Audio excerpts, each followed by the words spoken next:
Welcome to the World Federation of Young Theosophists Light on the Path Group Study Meditative Inquiry. To begin, we have 2 minutes of silence, and we can start discussing the book.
Thank you for that.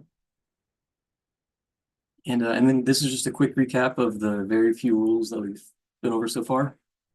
So the first one is these rules are written for all disciples. Attend to them. Kind of saying that these rules are inherent within the structure of reality, I think, which matters for the rest of the context, I believe. The first unnumbered rule is before the eyes can see, they must be incapable of tears. And then this is the one that we're on now. Before the ear can hear, it must have lost the sensitiveness. And with that, we go to these comments on the book written by a mix of Mabel Collins and whoever it is that inspired the book itself to be written by Mabel Collins also wrote some of this, and it's mixed together. I don't necessarily know which is which. So I could read this first quote for us. To obtain the pure silence necessary for the disciple, the heart and emotions, the brain and its intellectualisms have to be put aside. Both are but mechanisms which will perish with the span of man's life. It is the essence beyond, that which is the motive power and makes man live, that is now compelled to rouse itself and act. Now is the greatest hour of danger. If he has power enough to awaken that unaccustomed part of himself, the supreme essence, that then has he power to lift the gates of gold. Then is he the true alchemist in possession of the elixir of life.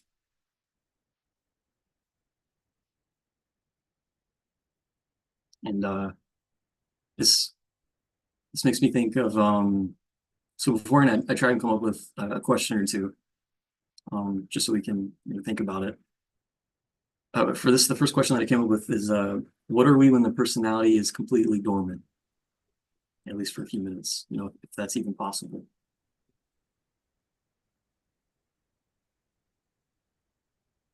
Today I was reading this book about Ernest Wood about the occultism for Hindus or something like that. And there he was like discussing like in different races have different yogas. And he started with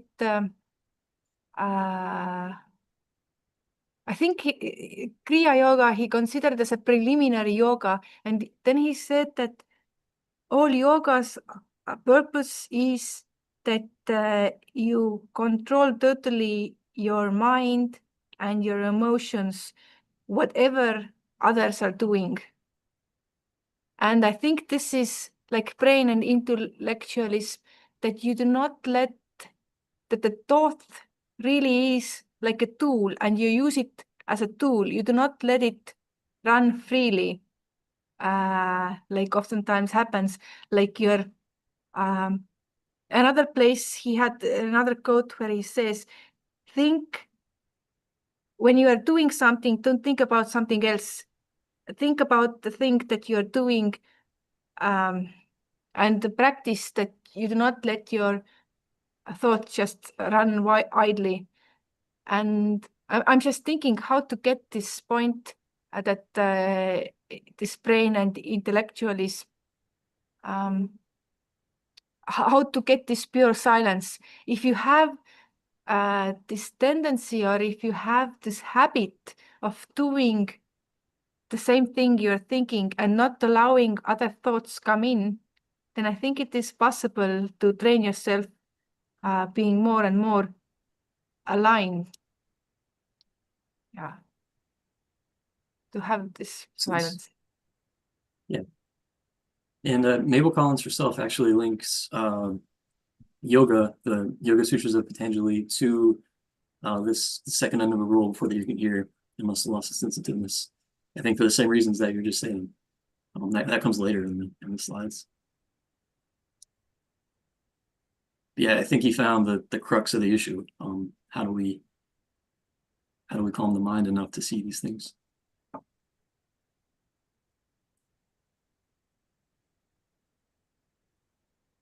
And another question I had is, it says here that now is the greatest hour of danger. And I don't know if either of you had any thoughts of why this limbo between the death of the personality and the awakening down here on the physical plane of the soul, why that limbo is the greatest danger.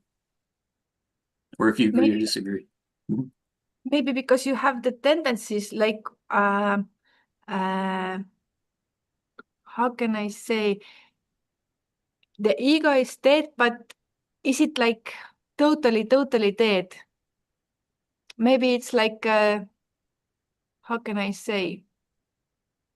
Because it has all the time tendency to come back, and there's could be like the Mara, or somebody can see if you really like. Also in the Buddha was until the last moment, he was like tested and giving new tests and bigger tests and so on. So maybe it is like that the test is going to be like a bigger, like something that is really hard to overcome. How can I say? They say you got some test in your life, and then you have to show that you have learned from it. And for even if you have learned and got everything like right, at sometimes there's going to be like a test about the same thing to see if you really remembered and if you really have like acquired everything. So it's like the old thing, whole energy forms try to get you back because you were investing your energy there and now you're not. So they want to throw back. So I think there's like a fight between the lower and the higher. Okay. Kind of like, so say you've been through these tests and you've seen these things before, you think at this moment when you're right before your soul is about to, I don't know, illumine your personality a little bit, that's when you think the tests come back even stronger to make sure you're not going to fall back. Like, is that something that you've seen happen in your life? My life, I feel this is true that, if a good teaching is coming, before that, a lot of obstacles comes, like sometimes a headache, sometimes it's hard to reach to the destination. Like if you are going to another country for some theosophical gathering, a lot of like things are coming, like obstacles, like you are not even thinking about. And for me, it means that the teaching is going to be very good. Like and sometimes even afterwards, when the teaching is over, or there's coming some, how can I say, in Mahatma letters, there's this one place they told Sinet that Sinet really wanted to meet the masters, and they say, if you actually meet us, then you also open the door for like Tupas or the dark forces to get in touch with you. So be very careful. But at the one moment, they actually meet. And after that, the master said, you have to be very careful from now on. And then he gives like how we can. So I feel like each time we reach somewhere higher, like you said, or you have something really wonderful that's coming out back in another, like a test. And you have to be like at the feet of the master, it is said, you have to be always like optimistic, and you never should let yourself get depressed, because then masters can't help others through you.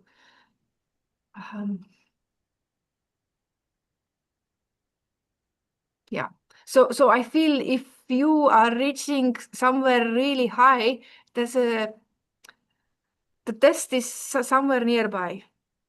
And it's not a bad thing. Like, sorry, I will just continue coming the ideas. One of my teacher once said, if your life is very easy, you have to think if you're doing the right thing. If you're really living as you should live, like if you do not have any obstacles. Only if obstacles comes, it shows that you have done something right, because this is like a test. Agree with that. For me, regarding the question about now is the greatest hour of danger, I was thinking about it, and it kind of reminds me of a teaching from the Alice Bailey tradition. So in the Bailey tradition, we have in Christian terms the term the dark night of the soul. So when a person has, in the Christian tradition, when a person has reached a certain point of holiness, a certain point of saintlyhood, something happens to that person that everything suddenly becomes dark, that everything that was so clear to him or her suddenly just, it's like having everything pulled up underneath you. It's like everything was so clear, and then suddenly it's all hazy. Before you felt guided, and now everything is unclear, everything is in this array. In the BD teachings, it says that during the time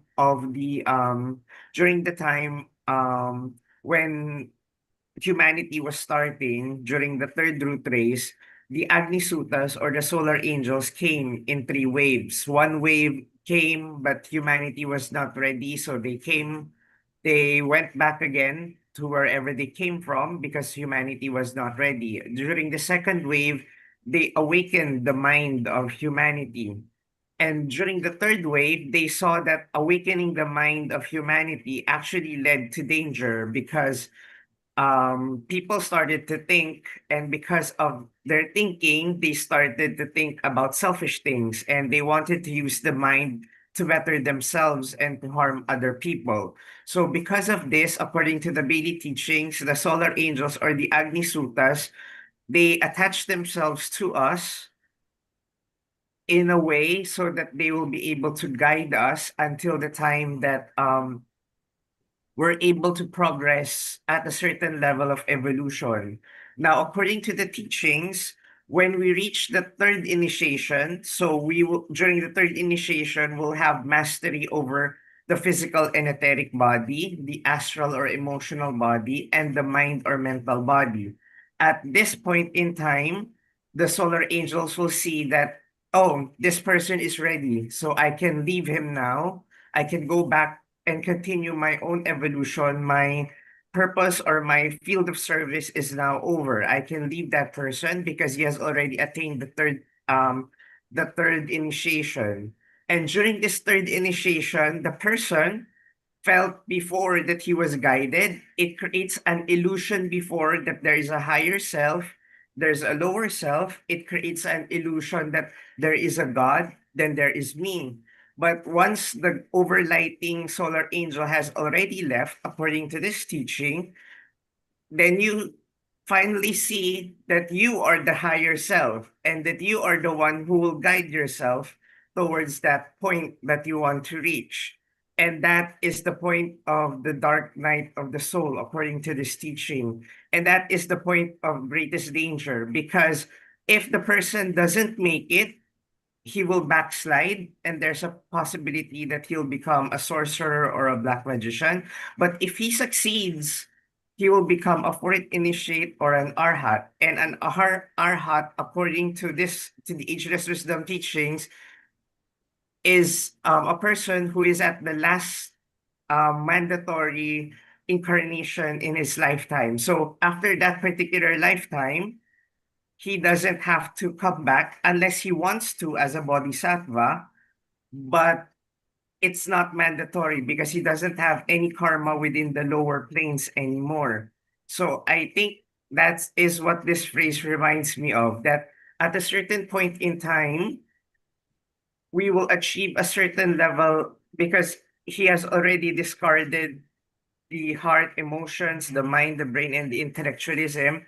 It's a point that's very far from where we are right now, but at that particular point, you will have to see that there's no other force guiding you, that there's no external force, that you are the higher self. And at this point, this limbo is the danger point, because if you make it, you have a chance to be one with the masters of the ageless wisdom, to be part of the hierarchy. But if you don't make it, you will descend back to become either a black magician or becoming a disciple if you don't slide back too much. It reminds me of the Kabbalistic concept of Da'at, the hidden sphere. So between the three upper spheres, Keter, I forgot the other three, and then the four levels below it, there is a hidden sphere in between, and that is also equivalent to the dark night of the soul. So if the soul is able to transcend it, then he's able to achieve the upper triangle. But if they're not able to achieve it, then they'll be stuck within the lower part of the tree of life. I hope that makes sense. Yeah, it This does. is No, that's yeah. Go ahead, Mary Kay. Sorry. no, I very much like this answer. Thank you for sharing it. Yeah, I agree. It's a good explanation of exactly what this quote is saying from another Alice Bailey tradition, which is really interesting. It makes me think of yeah. No, I was just thinking, Blavatsky says I had two worries that I always hear. One was my masters and the other one was my higher self. But I'm like, I never thought about in that sense that we also have like a guide of like the solar angels or solar angels, I think is like a Manasaputras, the one that give us the Yes, the mind, mind. possibility to think, I think. So I've Yes. never thought that we also have like this kind of aid. It might be true, but I don't know what to think of it. This is like a new concept.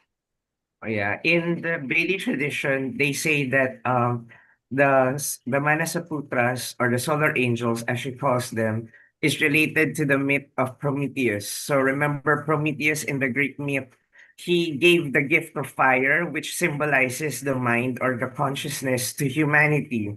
But because of that, Zeus got mad and he was tied and he was chained.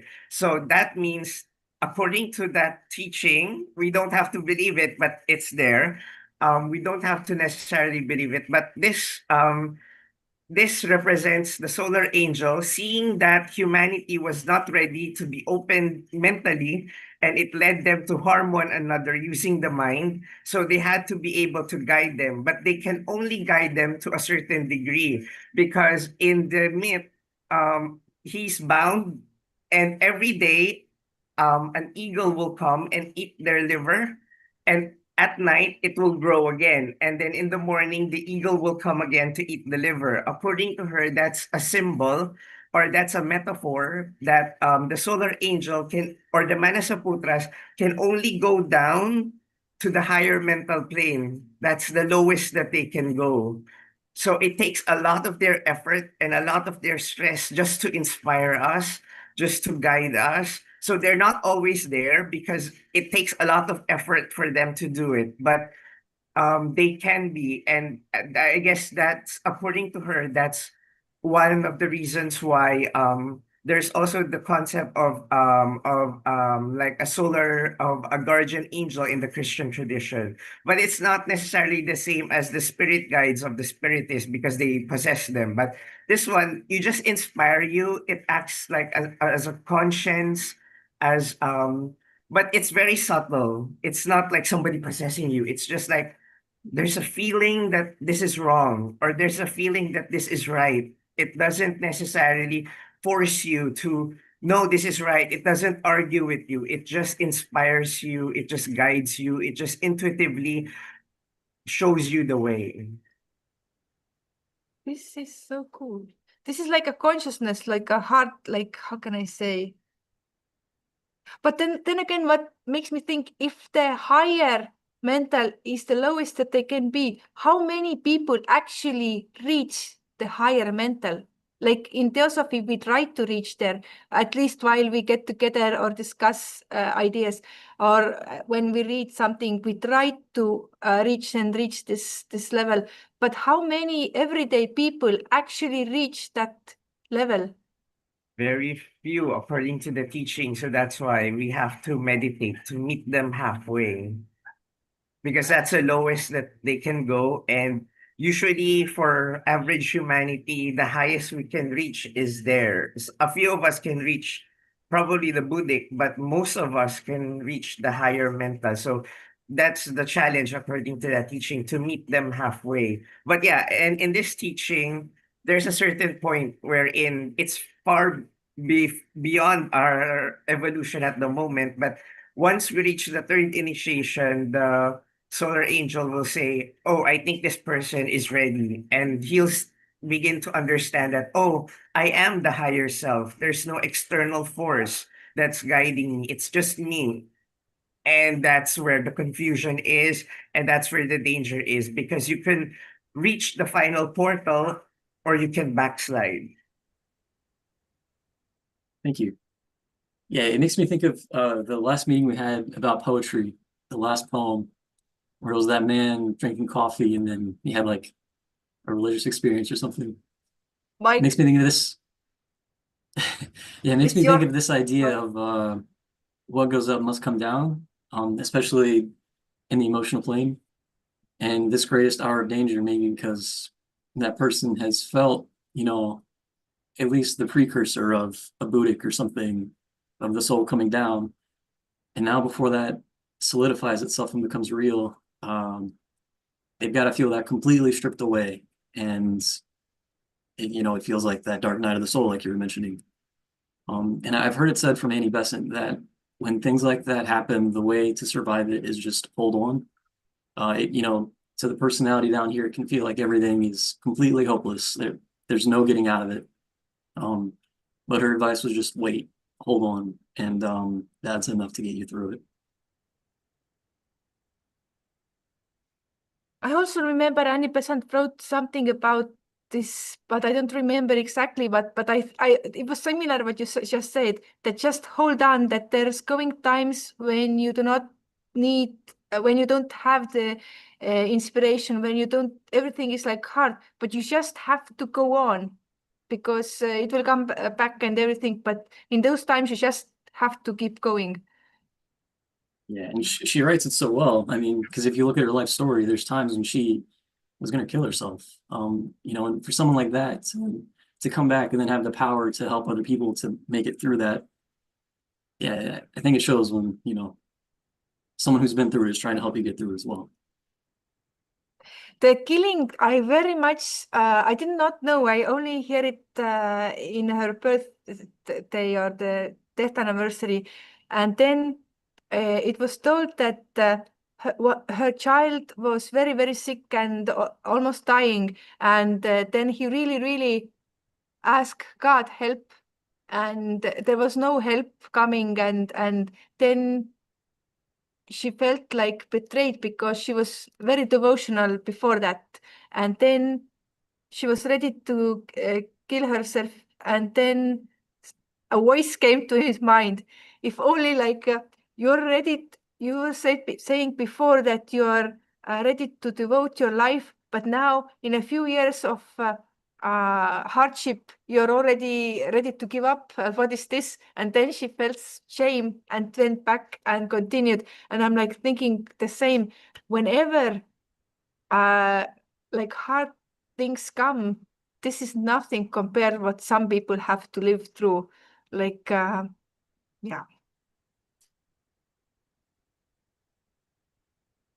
It's true.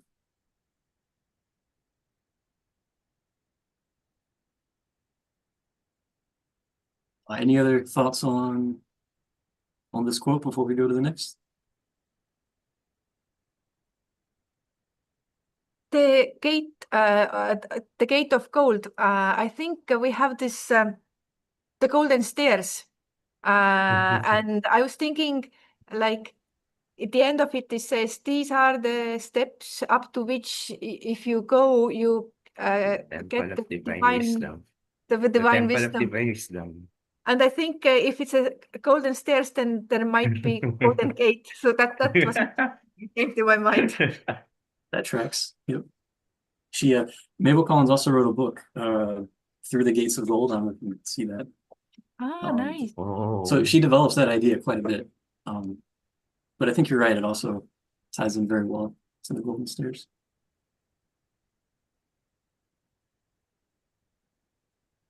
Would anyone be willing to read this? I can read it. Okay. It is at this point of experience that the occultist becomes separate from all other men and enters onto a life which is his own, onto the path of individual accomplishment, instead of mere obedience to the genie which rule over our earth. This raising of himself into an individual power does in reality identify him with the nobler forces of life and make him one with them, for they stand beyond the powers of this earth and the laws of this universe. Here lies man's only hope of success in the great effort, to leap right away from his present standpoint to his next, and at once become an intrinsic part of the divine power as he has been an intrinsic part of the intellectual power of the great nature to which he belongs. What is intrinsic? Intrinsic? Something inherent. Yeah, like a part of its nature built in. It's always there. Mm.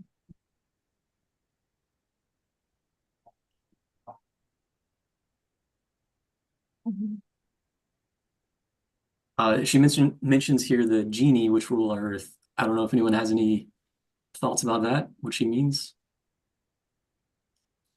Instead of onto the path of individual accomplishment instead of mere obedience to the genie which rule our earth.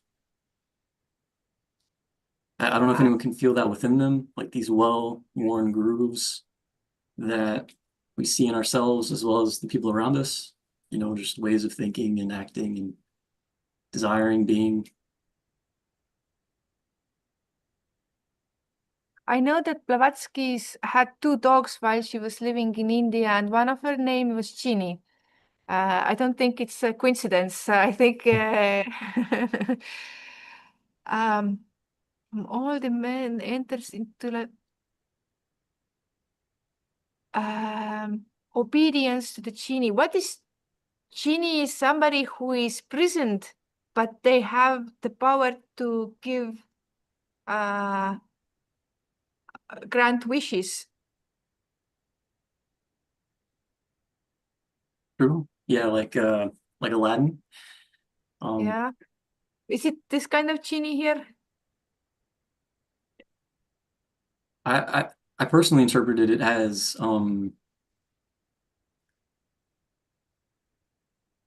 not necessarily a genie from Aladdin, but I think genie can mean like any kind of spirit above us.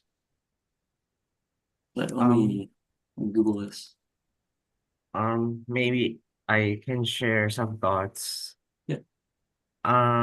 From the first sentence, it states that at this point of existence, the occultist becomes separated from all other men and enters into a life of his own, onto the path of individual accomplishment instead of mere obedience. Um, this first part first, I think this one is important because usually human beings are social beings, right? We usually go with the flow. So if the latest style is a certain type of dress, a certain type of fashion, everybody follows it. But at a certain point, a man has to stand up for himself. It's just like the golden stairs, right? We have to be able to stand up for what we think is right. So even though everybody's doing it, but because we think that it's not right, that it's not correct, we now have the ability to stand up on our own and call it out and say, no, I don't think this is correct. I don't think this is morally or ethically or even spiritually right. I think that there's a better way to do it. So it takes a certain level of courage to be able to go against the current, to go against the tradition. So I think that is one point that we have to consider, that in the path of discipleship, at a certain point, we stop listening to what is culturally appropriate and we listen to what is right or wrong or what is universally correct ethically. And then mere obedience to the genie. I was thinking that the genie, because in the Islamic tradition, a genie is like a spirit, but created out of smoke instead of light, because the angels are made of light and then the genies are made of smoke. So I was thinking of the elementals of our body, our emotion, and our physical body. So usually we as human beings were a slave to our emotions, or if we are on the path, then we have a give or take relationship with it. Like I will tell my body, okay, I'll exercise, or I'll do yoga, or I'll eat this, but the body will tell us, yeah, but I need rest. And somehow we give in, and it also gives into our demands, and it also, we kind of have a give and take relationship with it. And for the rest of humanity, for those who are not on the spiritual path, most of the time it's the physical body that takes control over them. So if they're too lazy, they would say, oh, I don't want to do anything today. I just want to lie down. I just want to be lazy. And I think this phrase tells us that at a certain point in our evolution, we'll have to be able to stand up to these elemental beings, within these elemental, not beings, to the elemental intelligences within our lower nature, and also to the culture that is within us, not necessarily playing the devil's advocate, like just trying to be a rebel, but looking at things objectively and seeing, just because a lot of people are doing it doesn't mean that it's right. And somehow we have to be able to follow what is universally right or wrong, if there is that. If if it's really an important point that there is something that's morally right or wrong, a universal value that's there. Um, but we have to be able to have a certain level of courage to stand up to them. And then when we do that, we will be raising ourselves to the nobler forces of life, because we're attuning ourselves to the forces higher, because we've already mastered the lower. This is so good. I actually think you're right. The genie might be like elemental of the earth. And also, I remember Pablo Sender one time told, he was quoting something else, but I remember he said, when you wake up, when you your alarm goes and you do not wake up right away. You stay and be lazy. Oh, I have time.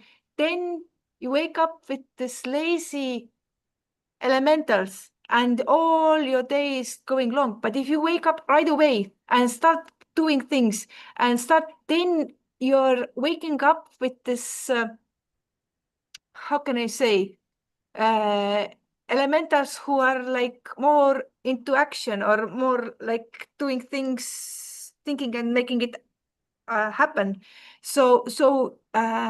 But like you say, we have to be taking charge of it. Like people do not even see it's the separate, like I feel tired, I have to rest. But do you really, really need that rest? Do you are like, is it like sometimes it is needed, like at the feet of the master, it says your physical body is your horse. You have to feed and give it a nice proper rest. But sometimes it's just out of yeah, So when it because it's says, so when it says to leap right away from his present standpoint to his next, we've got to leap right out of bed as well, I suppose. And that, so I didn't know if anyone had any thoughts about how this can be done without deluding ourselves. So this quote talks about going from our current intellectual standpoint of, whether we realize it or not, whether we realize it or not, we're a part of this intellectual power that's, all over the world right now. We're a part of it just by thinking, by using our minds. We're in tune with that. And she's saying our only chance of success is to go from that to that which is beyond it. Where you're a part of a more spiritual power that's operating in the world just by operating along spiritual lines. I don't know if anyone had any thoughts or ideas about how we can do that without deluding ourselves, without imagining that we're a part of this power when we're still operating in the mind and not something deeper. Like how do we do it without essentially going crazy? How do we make sure we're on the right track?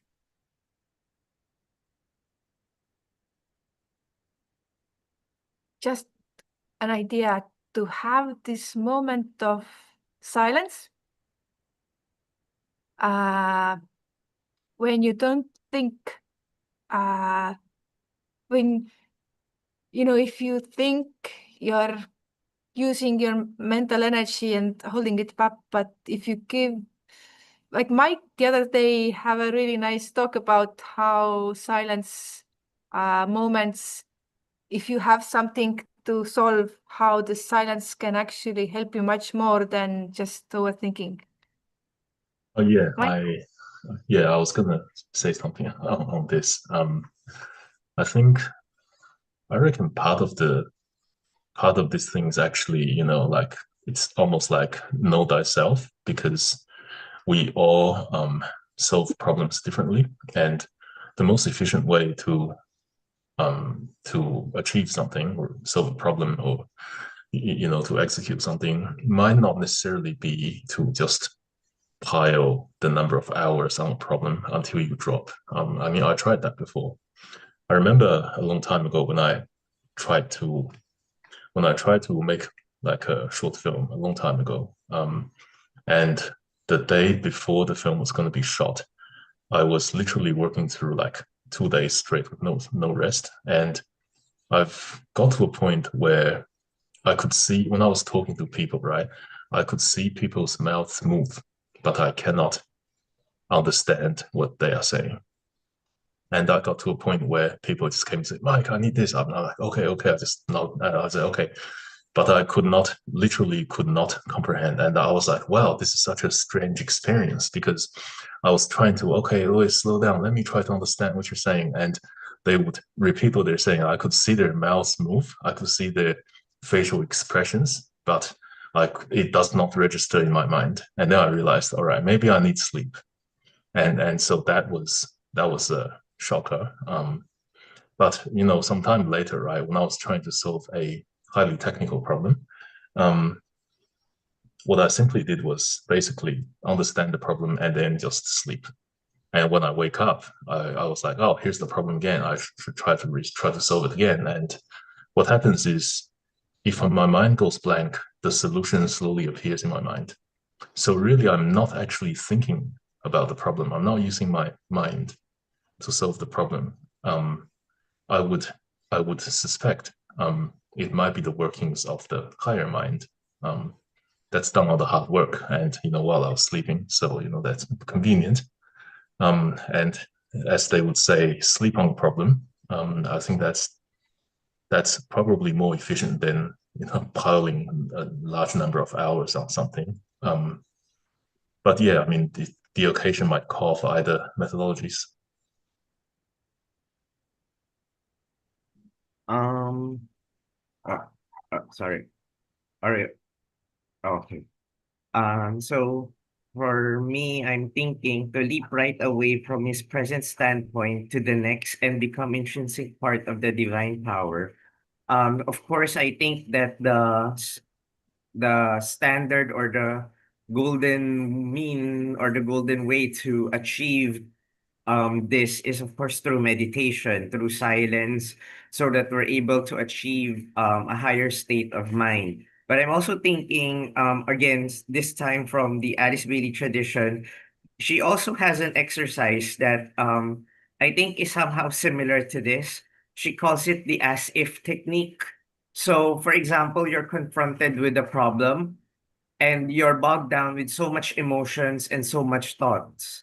So instead of entertaining your thoughts and your emotions, you need to distance yourself and then imagine yourself as the higher self. Think or try to imagine yourself as the higher self. And then how would your higher self react? Or how would your higher self decide? It doesn't have to be perfect, but you have to try if you can reach that certain level of detachment, that certain level of clarity by trying to visualize that you are your higher self. Edgar Casey has a similar concept. He calls it an ideal. So let's say the ideal could be an abstract concept. It could be, for example, the idea of oneness. It could be the ideal of compassion. It could be the ideal of justice. Or it could be a religious figure, for example, the Christ. It could be the Buddha. It could be Kuan Yin. It could be Krishna. And then you would think, so if you're thinking about the spirit of oneness, so if you are the embodiment of the spirit of oneness, how would you react? How would you think? How would you act in this particular situation? Of course, it's not perfect because you're still at the level of the mind, but you're trying to do your best to reach a certain higher level of that mind. And then, well, it could also be potentially dangerous because, as you mentioned, if you're thinking, what would Jesus do? And if you're a dogmatic Christian, that could lead to a lot of problems, right? But if you're the embodiment of compassion, how would you react? What would you think about? So I think it's still a far cry from the leap that they're asking, but it could be a step in that direction. That makes sense. So in daily life, I think it's pretty easy for us to look at our physical bodies and see it as not ourselves. We can get our hand cut off and it's obviously not me. And now it's sitting on the table. But I think the same thing applies to our personalities too.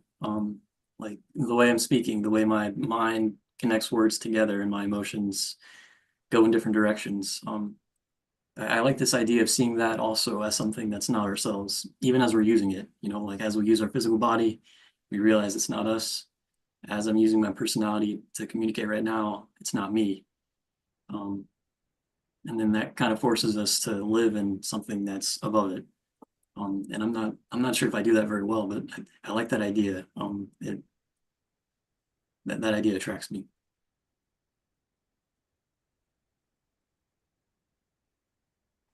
Sometimes for me, right, it's actually like sometimes I stick my hand out and I look at my hand and I'm like, wow, it's amazing. If I tell it to move, it moves. it's an amazing feeling, isn't it? When, like every part of your body, all of your body parts, you want it to move, it moves the way you want it to, and it's amazing how that happens. And I remember having this very vague feeling a very long time ago. I think when I was about 18 years old, and I was inside an elevator, and a bunch of people walked outside. And for the first time, I felt, hey, this is amazing. If I tell my hands to move, it moves. And I didn't know what that means, but if you think about it, it's wild how that works. Just a vague feeling, I guess.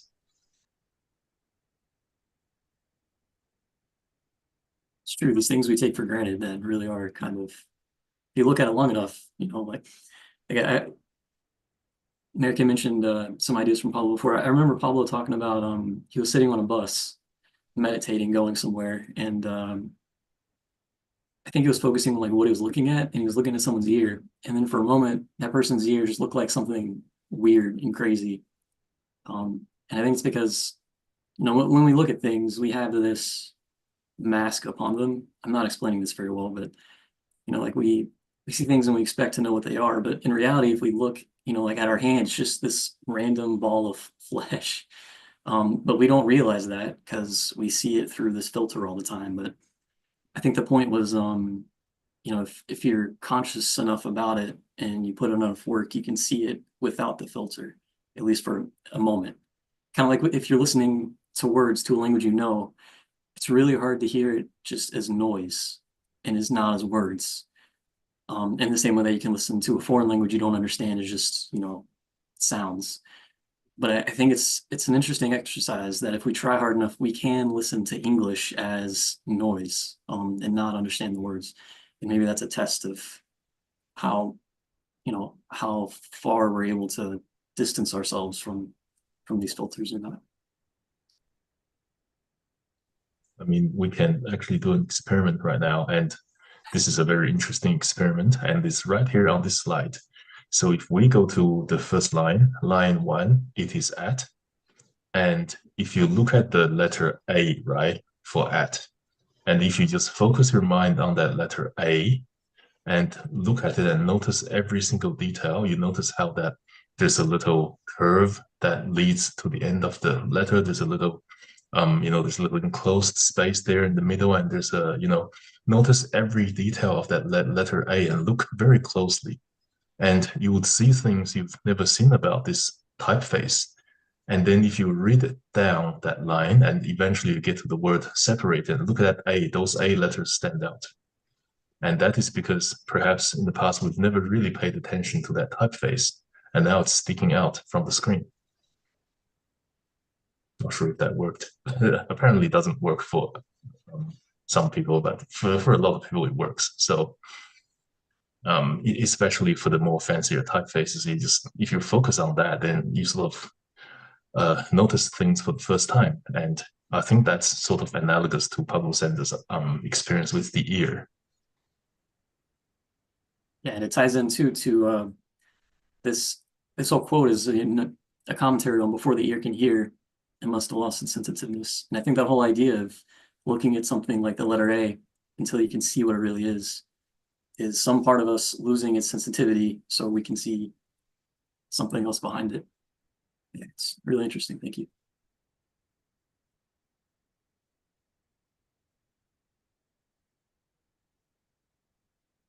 Anything else on? This is the idea that the first line says, at this point, the experience, the occultist becomes separated from all the other men and enters into life, which is in its own, in that sense that they start seeing things as they are and not as, not like how the thought forms have like pushed them to think.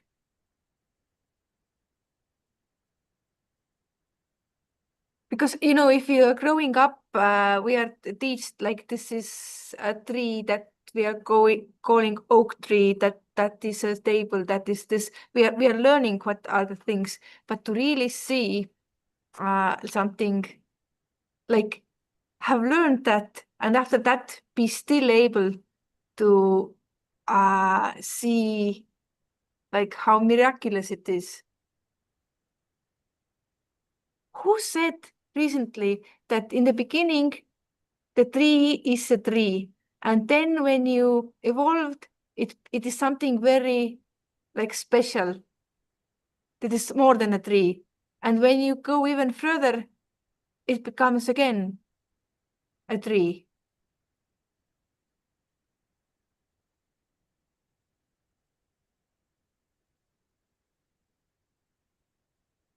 It just reminded me of something I read earlier. It's basically says the root of desire is really a mental construction. So I think once we see through all of that, desire goes away. I don't know, just a tangent. Marike's words reminds me of the Zen proverb, right? That before enlightenment you chop wood, and then after enlightenment you chop wood. The only difference is something internal. So you still chop wood.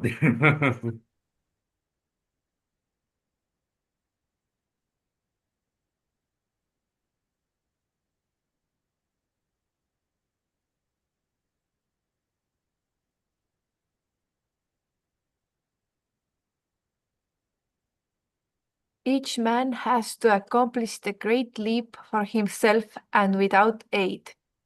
Yet it is something of a stuff to lean on to know that others have gone on that road. It is possible that they have been lost in the abyss. No matter, they have had the courage to enter it. Why I say that it is possible they have been lost in the abyss is because of this fact that one who has passed through is unrecognizable until the other, and altogether new condition is attained by both. Why I say it is possible,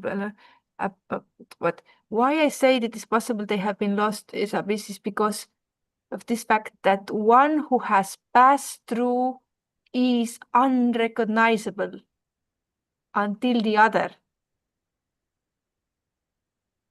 And altogether new condition. So if you have gone through, you will recognize those who have gone through. Like this? I think so. I think it's this idea of it takes one to know one. And I don't know if anyone's ever seen this where you can read a poem or something, or a novel that someone has written, and you can kind of tell where they're coming from, like what plane they're living on, I guess. I don't know if anyone's ever felt that before. I think it's something along those Yes. lines. Sometimes somebody wrote about something and you have the feeling they actually don't know what they're writing about. Like that there's something is missing, like they are using the same words as something like, but there's something missing. And sometimes it is very few words and you got like, wow. Like the other day I was talking with Mike about Dhammapada and you read few lines and it is wow. It is so simple. It is like unbelievably simple how they say something and it's sometimes it's like, wow. I think it's the thought form that is behind, and you can like little bit touch what has been meant by those words. Yeah. Yeah, and I don't know, I think of this analogy of going from 2D to 3D, like a cartoon. How would a cartoon see us in the 3D world? Like it would blow their cartoon minds, right? But us in real life here now, we're trying to go from 3D to, it sounds cliche, 4D. And again, that blows our little 3D minds. And I think that's what this is trying to say, Uh, I also think the same. for if I can share also my thoughts. Well, the first one, each man has accomplished a great leap for himself without aid. So I think this emphasizes the teaching of Theosophy because Madame Blavatsky says that the ageless wisdom or Theosophy does not tell us that we can be saved by any external force outside of ourselves. It's just something we have to do ourselves.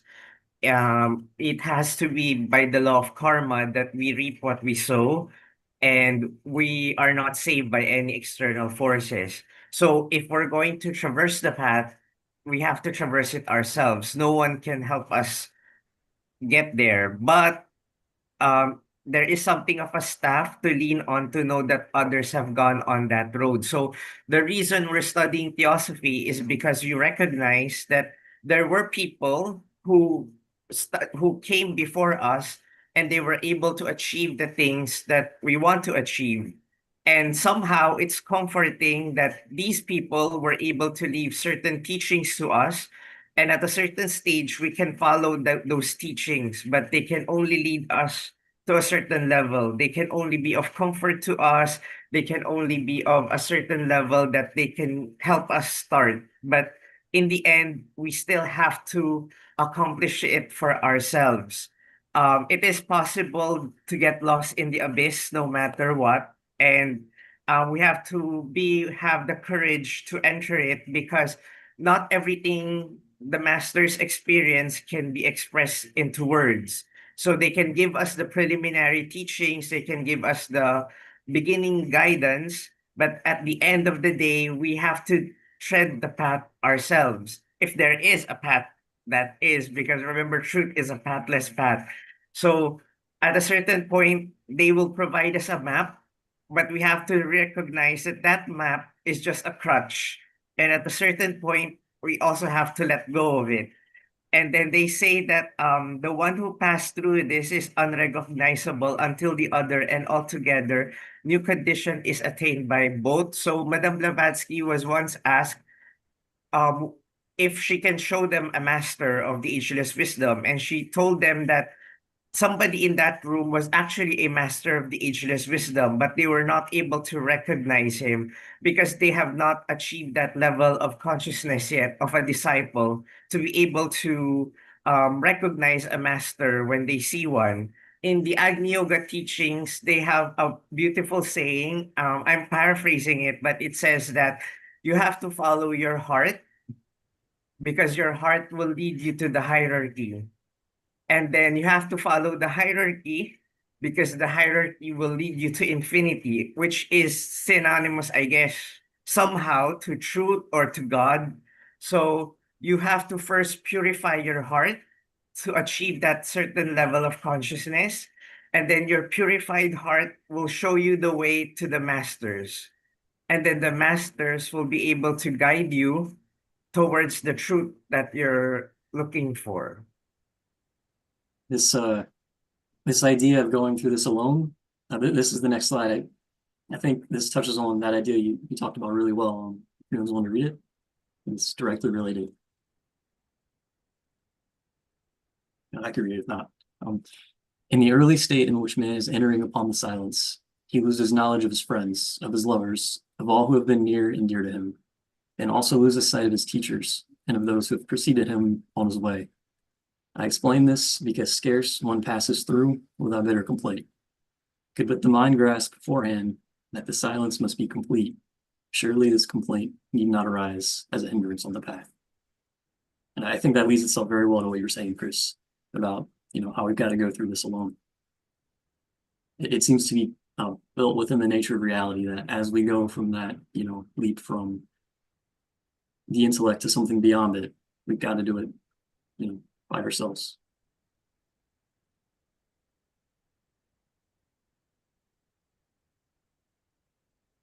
Yeah. So it's a silence. This is the dark place. It's in that sense, it's like a silence. And teachers and friends and everybody scarce once passes through without bitter complaint. Yeah, I think she writes this for us, because eventually we will be going through this as well, as she has, as whoever written this has. And I think they're trying to prepare us for it. Is it the Mabel Collins who is writing this one? Yep. Because I remember somebody said that she got this those verses from also a master, and this was a very high master, the one who gave her the ones that he's commenting right now. Yeah, I think you're right that the bottom right there, comments on Light Path. I think this may have come from, an inspirer to her in this particular case. I could be wrong, but I think that's the case.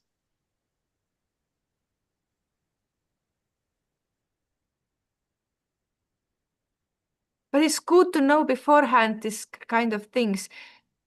That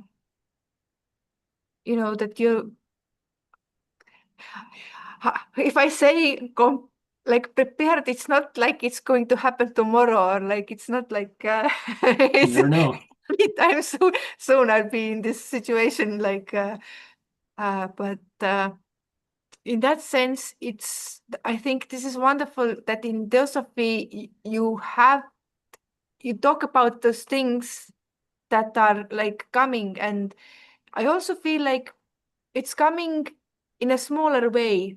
It's coming, maybe you reach in this place like at the feet of the master, it says you have to be like always with I also paraphrase, with the optimistic mind, and don't let yourself, because everything might be taken away, people who consider the most dear to you and things, and you still have to this is your past karma, and you cannot do anything like about it, and you just have to totally, until it has exhausted itself, gone through it, because otherwise you cannot be like real help for a master until your karma has come through.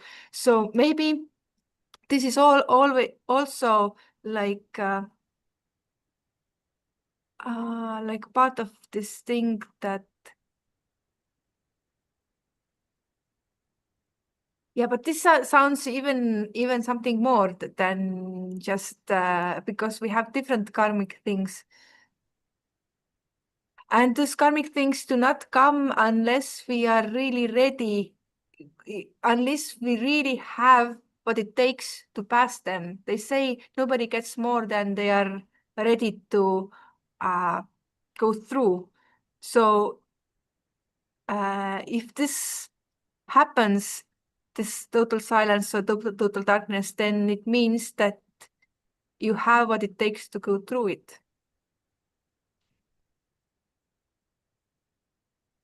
I agree. And just hold on, right? Because nothing lasts forever.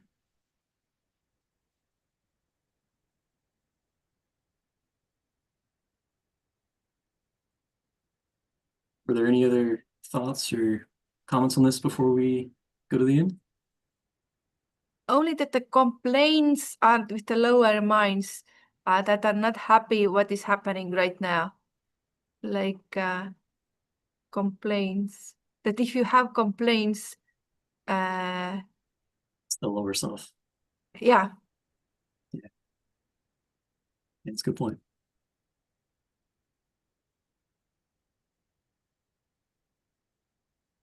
There's nothing else. Go to the last 2 minutes of silence. Try and bundle up everything we talked about into a package to send to the rest of the world as an act of service. Starting now.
Well, I want to say thank you for being here. Your thoughts and your presence mean a lot to me, and I learn a lot from you.